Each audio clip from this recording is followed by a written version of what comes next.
The Dodgers currently have 40 players on their 40-man roster, but I suspect the 40 on the roster right now won't be the 40 that they start the season with or even start spring training with. We're going to talk all about the position player glut, talk about 4 catchers on the 40-man roster, the glut of infielders, and the relative sparseness of the outfielders. So we're going to talk all about the position player side of the 40-man roster. So let's get locked on Dodgers.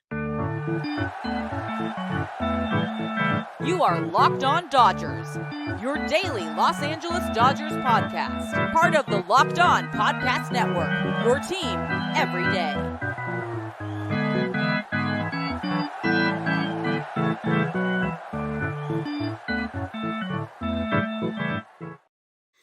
Hey, Dodger fans, this is Locked On Dodgers, part of the Locked On Podcast Network, your team every day. Thank you for making Locked On Dodgers your first listen every weekday morning. Remember, this show is free and available on all podcast platforms and on YouTube simply by searching for Locked On Dodgers, or even better, go and subscribe wherever you're watching or listening right now. Then you can be an everydayer just like we are. If this is your first time with us, I am Jeff Snider. That guy next to me is my co-host, Vince Samperio. Vince and I are both lifelong Dodger fans, been podcasting together about the Dodgers for over 8 years. We're lifelong fans, like I said, like you are. We both spent time covering the Dodgers in the press box and the locker room. So we're not quite insiders, but we bring you the smart fans perspective on our boys in blue every weekday morning. This episode is brought to you by FanDuel. Make every moment more. Right now, new customers get $150 in bonus bets with any winning $5 moneyline bet. That's $150 if your team wins. Visit FanDuel.com/lockedon to get started. And Vince, no big news in Dodgerland. More rumblings about Yoshinobu Yamamoto. Different people. Jim Bowden said that he thinks it's down mostly, or the most likely teams are the Yankees or the Dodgers, but that the Mets and the Giants will probably offer the most money.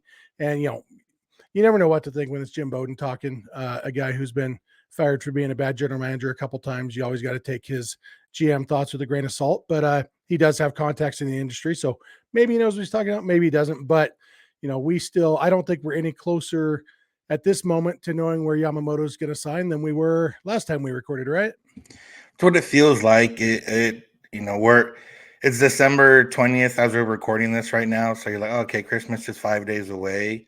And you're like, I would hope he would not do it, on Christmas or even Christmas Eve for our sake as people that work in sports media. But yeah, it definitely, maybe he has.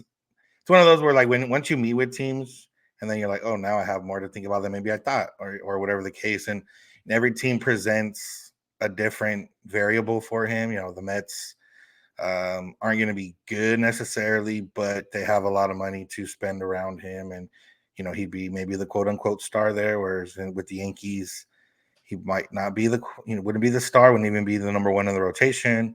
With the Dodgers, he'd be the number one in the rotation right now, but wouldn't be the biggest Japanese star. So there's a lot of different pros and cons. I'm sure he maybe has that list going. Yep. And so like we've said, we will be here when he does make his decision. Hopefully it'll be an exciting episode like it was when Shohei Ohtani made his decision. We will be, nearly as excited if Yamamoto picks the Dodgers as we were when Ohtani picked the Dodgers. But today we're not going to be talking about that. We're talking about the current 40-man roster, because when we look at the roster, like the pitching side is one thing. We'll probably do an episode where we touch on the pitching side of the roster at some point soon, but the position player side is interesting. Like right now, you've got Shohei Ohtani listed as a two-way player, although he actually won't be a two-way player this year. He won't be pitching, and then he'll have to re-earn his two-way player status in 2025. But he could just as easily be listed as just a DH, the way JD Martinez always was on the roster last year. But so we're not really going to talk about Ohtani today. But first thing we want to talk about is the catchers. The Dodgers currently have 4 catchers on their 40-man roster, which is a lot. Most teams don't carry 4 catchers on their 40-man roster. The Dodgers at times have occasionally only had 2 catchers on their 40-man roster, the 2 in the big leagues. Last year, effectively, they only had the 2 because Diego Cartaya was the 3rd one, and he was nowhere near the big leagues. And so at times when when Austin Barnes was hurt, they did have to sign Austin Wynns and then DFA him later. And, same with Travis d'Arnaud a few years ago. They had Travis d'Arnaud for a week and then cut him loose. And then he remembered how to play baseball after that. Right now, they've got Austin Barnes, Diego Cartaya, Hunter Fiducia, and Will Smith. Smith is obviously the starter. And I guess beyond that, their top prospect now is Dalton Rushing, another catcher. So 4 catchers on the 40-man and a top prospect at catcher who is probably closer to the big leagues than Diego Cartaya, one of the guys on the 40-man roster. Too many catchers, right? Yeah, that's too many catchers to have on the 40-man. It's not too many catchers to have in the system, but to have that many, it all comes down to Austin Barnes, I think, for me, because realistically, by talent, he's probably the 4th best overall talent. By intangibles, that might be where he is valuable to the team.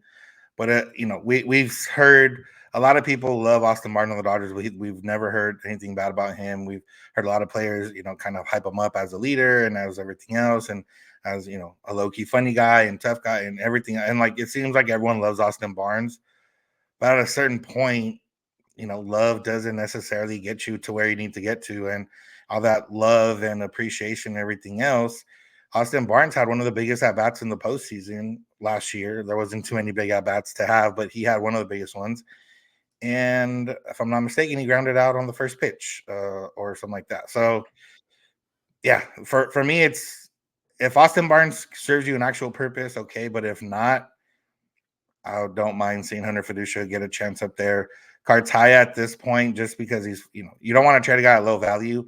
He's still valuable as a prospect, maybe not as valuable as he was before. It seems like he might be more expendable than obviously he was last offseason. We kind of teamed him untouchable. Dalton Rushing's right there knocking on the door. And then in the Cartaya vein, there's Tyron Lozano, who's a little bit younger, but on a similar track to, already climbing into the top 10 prospects for the Dodgers. Yeah, it really does come down to Barnes. And obviously Barnes has the Clayton Kershaw connection. Maybe they don't want to make a decision on Barnes until Kershaw has made his decision. But the fact is, even if Kershaw does pitch for the Dodgers this year, it's going to be late in the season. He's not going to be the top starter. And so, it's probably not going to be a situation where even he's getting his pick of catcher, and so I don't know that there's any point in keeping Barnes around for Kershaw anymore.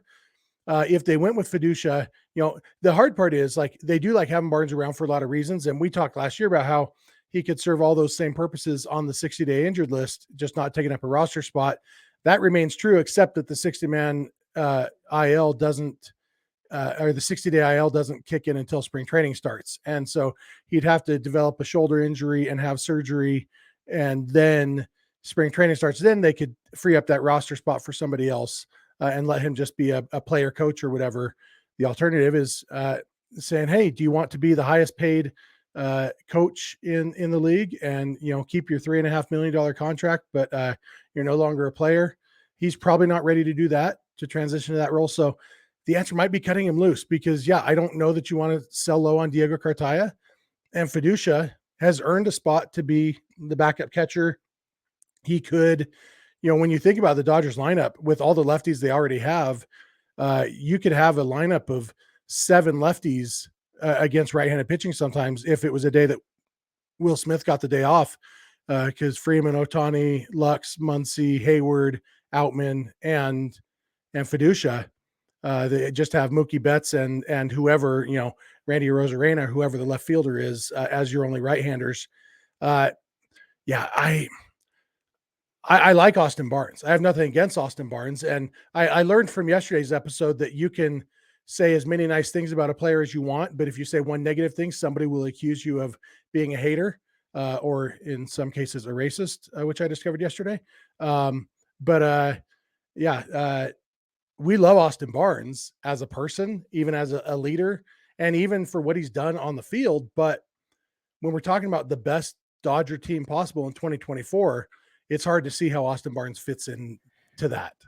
Yeah, I know the backup catcher role, especially with Will Smith playing as much as he does, doesn't necessarily, it's not a big deal per se on the roster, because you can look at it, they've let a lot of fan favorites go in recent years throughout, and they've all been a bigger role than Austin Barnes, but they all went to seek bigger or full-time roles somewhere else. Austin Barnes has never had to do that. They just keep extending him. But I do think that if he doesn't start the year off the Dodgers or injured, I don't know if he survives the year, depending how things go. Yeah, one way or the other, it's hard to see them having 4 active catchers on the 40-man roster when the season starts. So something's got to give. We're going to come back in a minute. Speaking of something's got to give, we're going to talk about the infielders, of which they currently have roughly 8 on the 40-man roster. We'll talk about that. So please keep it locked on Dodgers.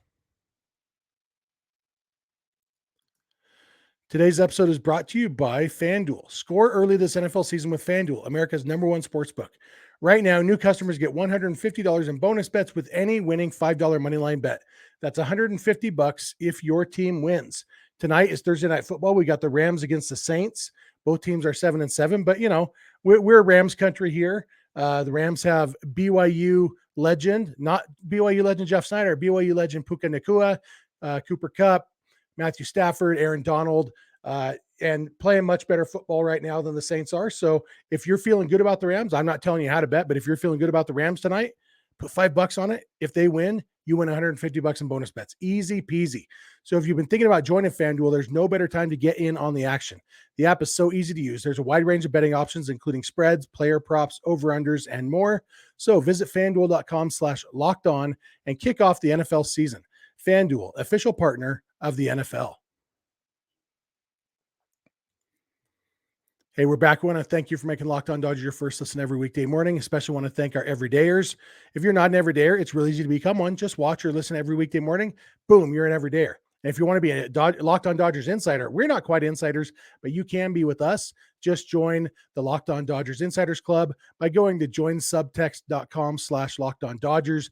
We'll text you just today. I texted our insiders a link to the spreadsheet I was talking about with Shohei Ohtani's salary breakdowns. This is a spreadsheet I put together, sent that out in a text message today so that, if you're interested in that, you can take a look at it, but you got to be an insider. If you join, shoot me a text and I'll send you the link again.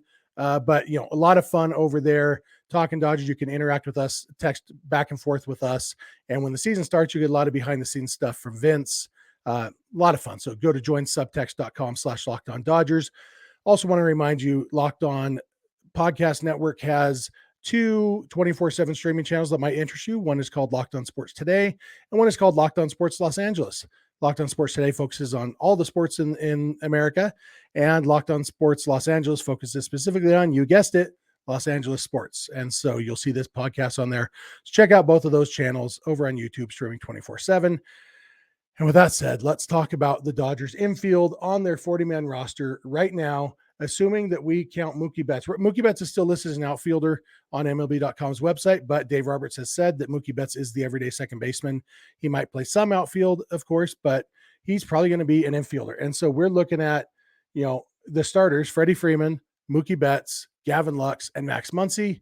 And then you have Miguel Rojas, you have Chris Taylor, you have Michael Busch, and you have Miguel Vargas. And that is... all of these guys have played in the big leagues. In years past, there's always been there was a Yorbit Vivas or Eddie Leonard or both of them, at different times where it's like, okay, we've got guys, infielders who haven't played in the big leagues. They're prospects still, but they're on the 40-man roster. These guys have all played in the big leagues. They all probably consider themselves big leaguers. Michael Busch maybe doesn't, but even he got somewhat extended look. Michael Busch is the only guy on this list who will be a rookie in 2024. That's how experienced this group is. And just like we said, 4 catchers is too many on the 40-man roster. 8 catchers on the active, or 8 infielders on the active 26-man roster is definitely too many.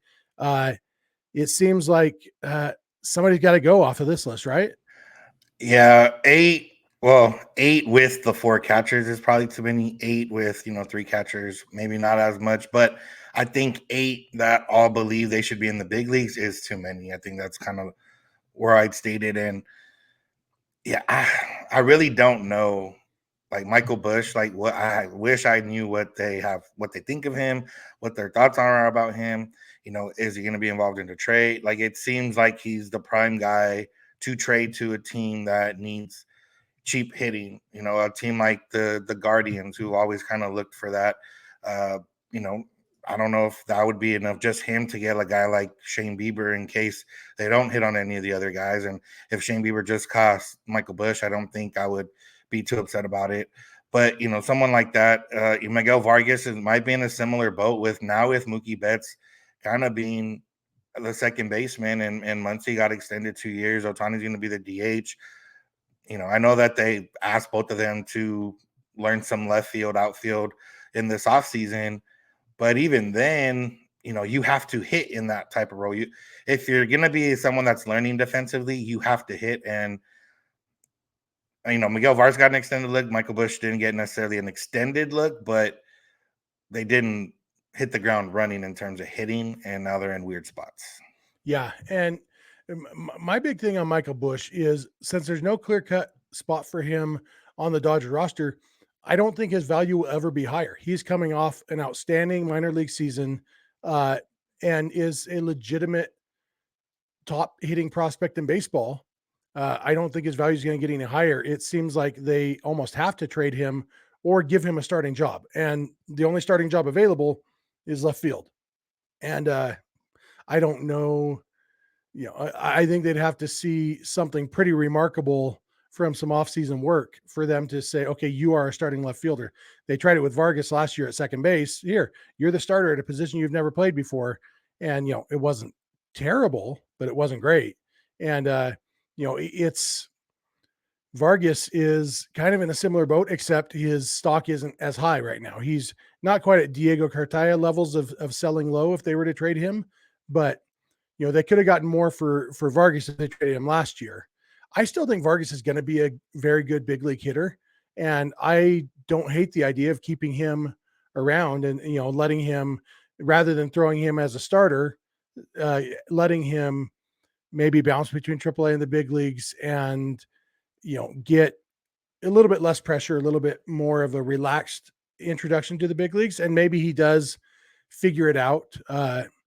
It's the one thing that makes it kind of interesting is that of the eight infielders, 5 of them have played the outfield. Mookie Betts and Chris Taylor have played extensive outfield. Gavin Lux, Miguel Rojas, and Miguel Vargas and Michael Busch have all played some outfield.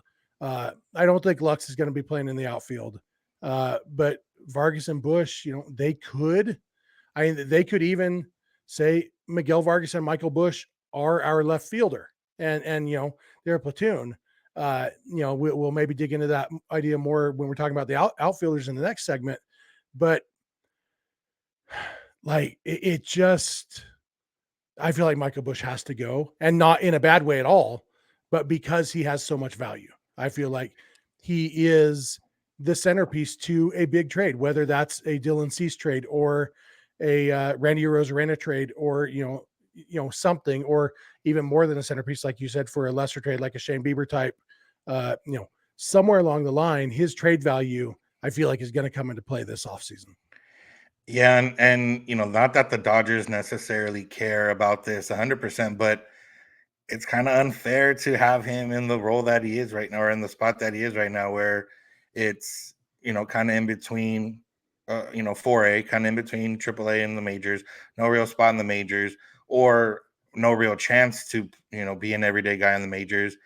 And the Dodgers have done this with other guys in the past, so maybe this Ross Stripling got traded after he had spent a couple years in the, maybe an unfair role, and they kind of met, Mitch White. They both got coincidentally both to the Blue Jays, and that they're like, okay, we appreciate you for doing what you did, and now we're going to send you somewhere where you might get extensive time, and they've let guys walk for that reason. So not that it matters, but it is unfair to him. So if they're not going to give him a shot, and to me, it's one of those where, even with Vargas, it's one of those, you're already giving up a good at bat off the bench with Austin Barnes. If you do keep him, you're giving up not a good at bat, but you're giving up any type of power or realistic chances of any doubles or anything with Miguel Rojas being a bat off the bench. He's there more for his glove. And to have a role for a rookie like Miguel Vargas or Michael Busch coming off a bench or being a platoon guy or whatever, the margin for error is not quite there. And I feel like a guy like Kike or someone of that nature fills more of that role because, he can just come in and hit. He's done it already. And it's, fair because he would be buying into that role, where these guys are going to buy into it because they have to, but not necessarily because they want to. Yeah. And the fact is, Michael Busch is 26 years old. He went to college and it's already been 4.5 years since he was drafted. Like he's the fact that he is the only rookie. He's also, he's older than Miguel Vargas. He is a big leaguer now and needs to be a big leaguer. And I just don't see that happen with the Dodgers. And so that's one of the most intriguing storylines of the offseason to me is what trade is Michael Busch headlining?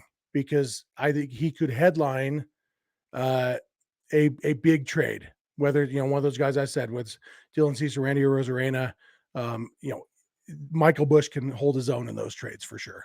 Yeah. We will talk more about the outfield. There's currently only 4 outfielders on the roster, plus those 5 guys who can play outfield. We're going to talk about that when we come back. So thanks again for making Locked On Dodgers your first listen, and please keep it Locked On Dodgers.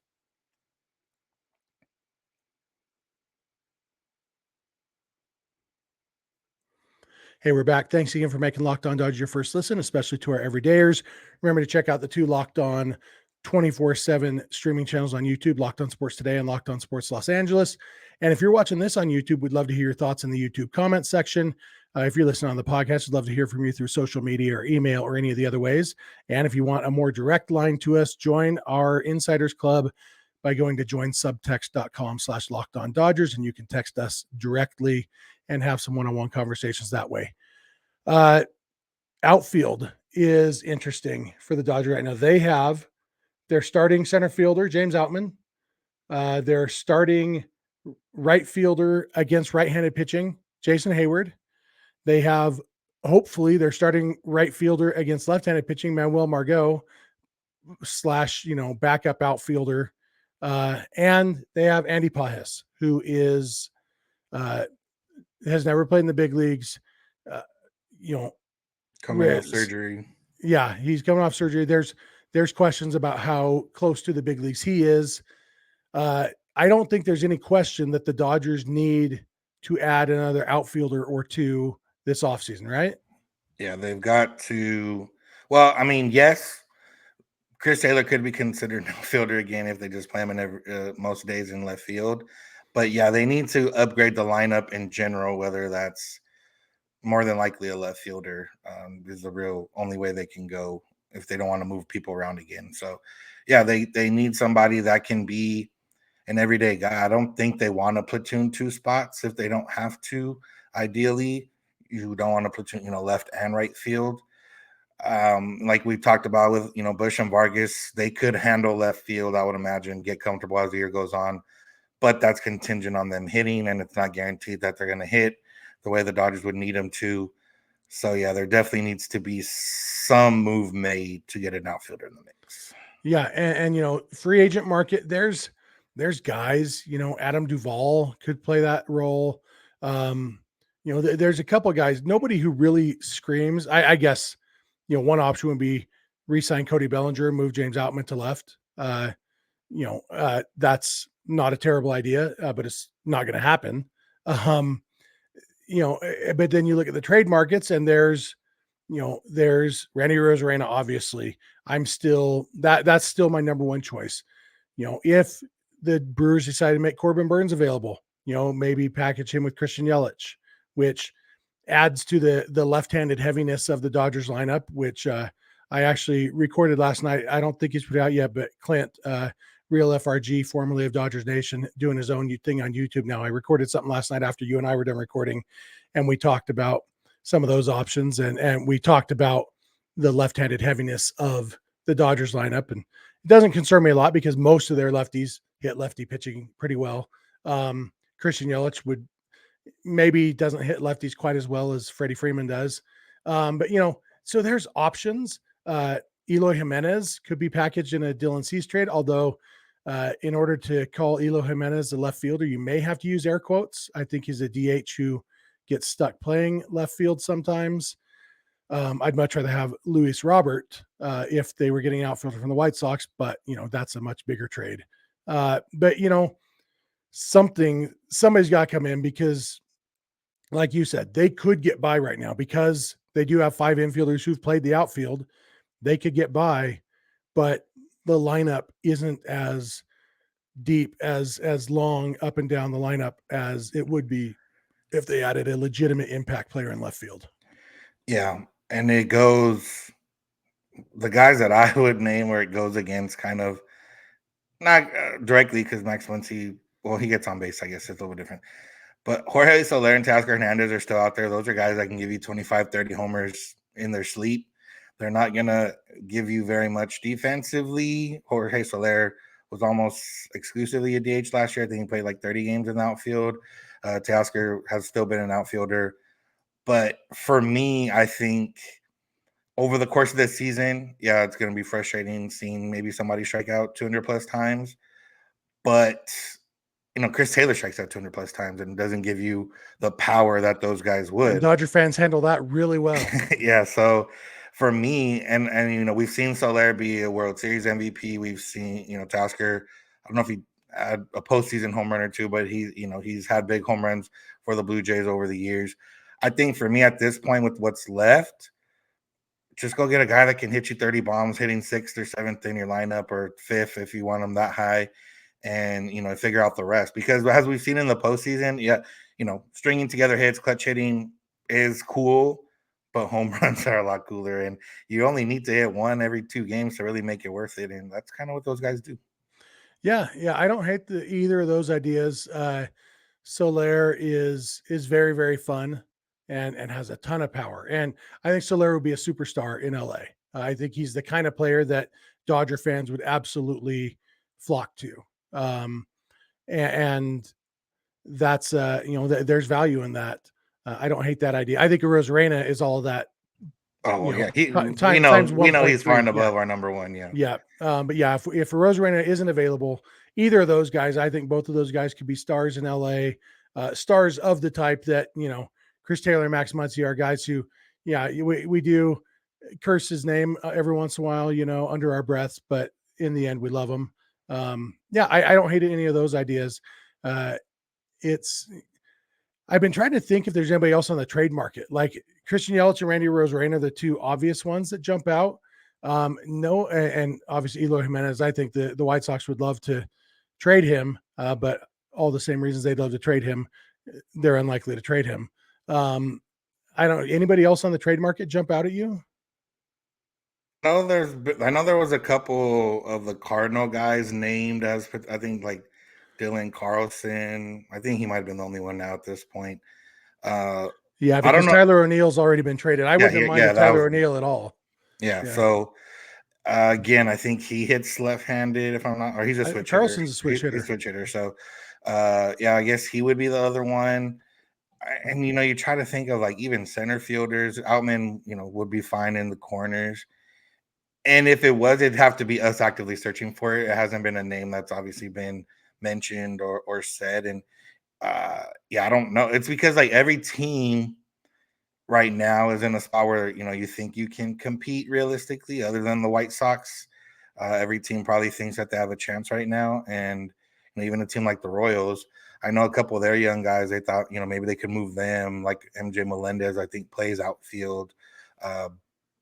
But again, it's not necessarily something that moves the needle too much for the Dodgers. So and obviously it's Randy's one up and above there, and then after that it's gonna be being creative or finding someone that maybe they didn't think of. Yeah, and it's worth noting with Dylan Carlson, he is a switch hitter, but maybe he shouldn't be. He is a lot better against left-handed pitching than he is against right-handed pitching, which that's probably, if they were picking a switch hitter who was better against one side than the other, that's probably what they'd pick. He also went to the same high school as a lot of players. David Freitas, who's was in the Dodger system, Nick Madrigal, Rowdy Tellez. I only knew he went to that high school because that's the high school that my Uncle Jim lives by. Uncle Jim, he sent us hats, but Elk Grove, California. So in the end, right now, it's Jason Hayward, Manny Margot. Kike is always an option, as we talked about. Kike is an option. I don't think he's likely, as we've talked about. I think he's going to get better offers elsewhere. But they got these 4 guys, Hayward, Margot, Outman, and Pages on the roster. most likely there will be at least one more outfielder. And really, if they get the right guy, it's just one more, because you do have Chris Taylor, who can be a super utility guy. 4 outfielders plus Chris Taylor, boom, you're good.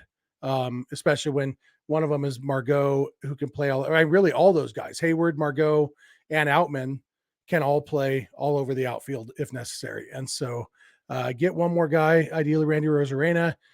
We say that name enough. He's got to do it. Andrew Friedman's just got to, okay, guys, you beat me in a submission. I'm an everydayer. I'm getting Randy Rosarena. So make it happen, Andrew. Yeah. Go get the obvious one. We've done it already. Ohtani, Glasnow were the obvious ones. This is the last obvious one to go get. The Rays want Michael Busch. So. Yeah, they want him. They love him. That does it for us. You got anything else for today, Vince? No. Appreciate you guys as always listening. And, there's still a lot for us to get into. And remember, if you have any topics or thoughts for us to talk about, always send it in. Yep. And if you join our subtext group, our insiders group, your topics and questions will get priority on the show. So go to joinsubtext.com/LockedOnDodgers to join that. Thanks to our everydayers. We really appreciate you. If you're not an everydayer, it's easy to become one. Just watch or listen every weekday morning. Remember to check out Locked On Sports Today and Locked On Sports Los Angeles, 2 24/7 streaming channels on YouTube from the Locked On Podcast Network, your team every day. You can follow us on Instagram and on Twitter at Locked On Dodgers. Vince is on Twitter at VinceSense91. I'm on Twitter at Snydog, and both of our DMs are open there. You can also email us, lockedondodgers@gmail.com, or send us a voicemail or a text message at 323-863-LOCK 5625. We are here every weekday morning, and we hope you'll be here with us. When you get in your car or sit on your couch, tell your smart device to play podcast Locked On Dodgers. And remember, you don't have to agree. You just have to listen. We'll talk to you tomorrow. Have a good one.